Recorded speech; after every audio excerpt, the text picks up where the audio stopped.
This video is powered by ReconCompany.com.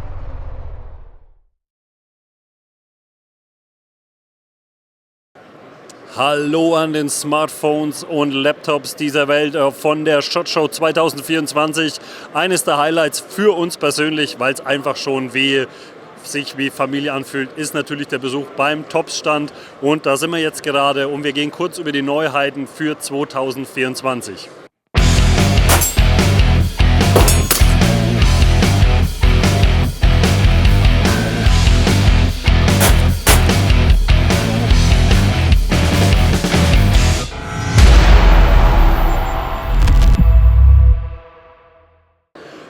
Eines der angeteaserten Highlights für mich und natürlich auch für Bernhard und alle, die jetzt dabei sind, die Aufnahme zu machen, ist natürlich die Miniserie, die jetzt auf den Markt gedroppt wird. Wir haben hier die Prototypen vor uns liegen und was ich nicht wusste ist, dass einer meiner Favorites, und zwar das El-Jette, auch als Mini auf den Markt kommen wird. Wir haben die Idee dahinter ist, gut verkaufte oder vom Design her ansprechende Modelle oder die für Tops typische Designs haben, in einem bestimmten Prozentsatz zu reduzieren, um sie vielleicht entweder als Neckknife oder in die Vitrine zu packen. Das ist auf jeden Fall eine extrem witzige Idee, finde ich.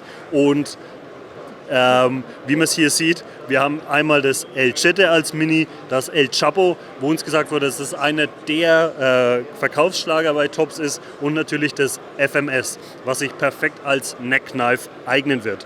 Ja, wir machen direkt weiter, und zwar haben wir hier 3 Modelle, die direkt in-house vom Chef persönlich designt wurden. Und zwar haben wir einmal das Badger Creek.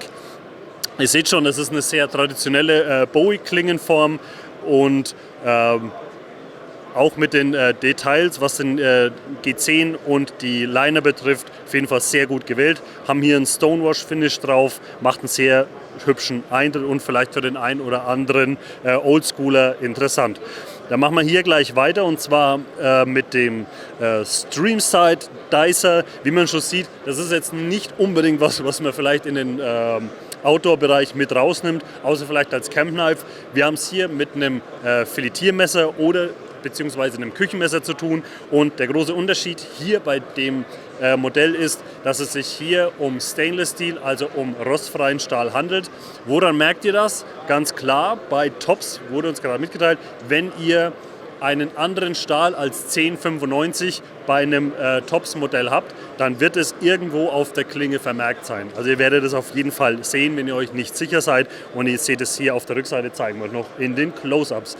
Auch dem geschuldet, weil einfach mit dem Stahl, der hier verwendet wurde, einfach die Biegbarkeit ein bisschen besser gewährleistet ist. Dann haben wir hier unter anderem auch Prototypen am Stand bzw. auf dem Tisch liegen, für die noch überhaupt keine Namen existieren, aber die wir euch trotzdem nicht vorenthalten wollten. Ich denke, dass es jeder, der ein Tops-Fan ist, sich darüber auch schlau machen kann, wenn sie dann letztendlich auf den Markt geworfen werden. Wir haben hier auch ein in-house designtes Modell, und ihr seht schon, das geht so mehr in die Richtung Jagdmesser, einfach weil die Klingenform mit der sich schön arbeiten lässt. Ihr könnt ihr richtig gut zupacken. Auch dieses hier wird in rostfreien Stahl angeboten werden, also nicht in der 1055 Stahlvariante, sondern nur in rostfrei. Das Weitere ist ein kleiner Schnitzler hier, für den auch noch kein Name existiert, aber wir sehen hier, also für uns war es ganz klar, so ein kleiner Bruder vom El Pionero, was es definitiv macht.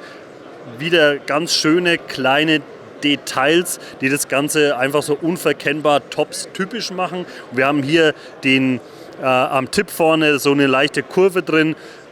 Eignet sich wahrscheinlich perfekt zum Ausbeinen, wenn ihr irgendwo auf der Jagd direkt vom Knochen wegarbeiten wollt.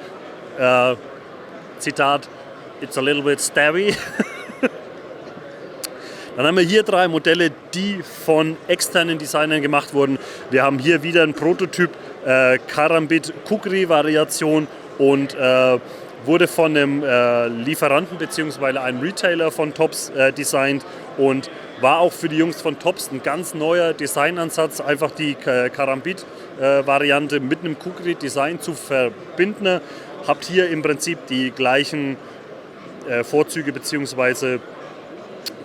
alle Eigenschaften, die ein normales Tops-Messer halt hat. Wir haben hier schwarz-grauen G10 mit einem roten Liner drin. Sieht super schick aus und bin gespannt, was der letztendliche Name für das Modell werden wird.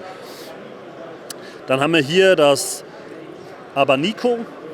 Dafür gibt es jetzt mittlerweile, oder gibt es, wie ihr seht, gibt schon einen Namen. Wir haben hier Pulverbeschichtung auf der Klinge. Das ganze Design geht in die Richtung von einem Martial Arts Messer. Für die, die sich mit dem Bereich auskennen, wahrscheinlich schon von vornherein klar gewesen. Sehr gut ausbalanciert und für die das ein Begriff ist, diese Klingenform, definitiv ein Hingucker. Haben hier auch bei der Version rote Liner, schwarzes G10 und die Tops-typische Pulverbeschichtung. Dann haben wir hier Tier 1 Designed Kampfmesser oder Mini Fighting Knife Medusa. Da braucht man nicht groß drüber reden. Fässt sich super an und hat auch mit so die meiste Response hier auf der Messe, also ganz, ganz viel Nachfragen und ist eigentlich pausenlos weg vom Tisch, weil irgendjemand anders das in den Pfoten hat. Sieht auf jeden Fall extrem interessant aus. Da fehlt mir leider ein bisschen die Knowledge, um damit richtig wahrscheinlich arbeiten zu können, aber ich denke mal so für den jagdlichen Gebrauch sollte es sich auch einigermaßen einsetzen lassen. Auch hier schwarzes G10, dunkelroter Liner mit drin, schicke Kiste, haben wir bei den 3 Modellen in a row auf jeden Fall dabei. So, zu guter Letzt, bei Tops gibt es immer in-house, wie ihr von den Videos bereits kennt, immer einmal im Jahr einen Design-Contest bei den Angestellten. Diesmal hat der Kleine hier geschafft, und zwar das Ivy. Wir haben hier Reverse Tanto mit einem relativ kleinen und kurzen Griff. Er geht eher so in die Richtung Neckknife, aber gute Haptik, fässt sich super an. Haben hier weiße Liner mit drin, graues G10 mit einem Lanyard Hole auf der hinteren Seite bzw. beim Griffabschluss. Cooles Ding und finde auf jeden Fall die Aktion cool, dass hier auch immer mit den Angestellten zusammengearbeitet wird. Falls ihr mal Bock habt, euer Design an Tops zu schicken, wir blenden euch unten eine E-Mail-Adresse ein. Feel free, bombardiert die Jungs.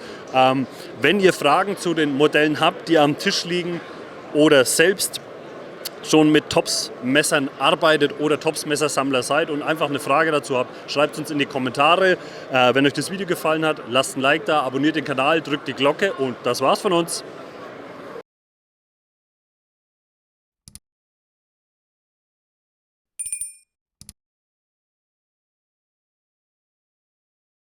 For support, also subscribe and Force Tech TV.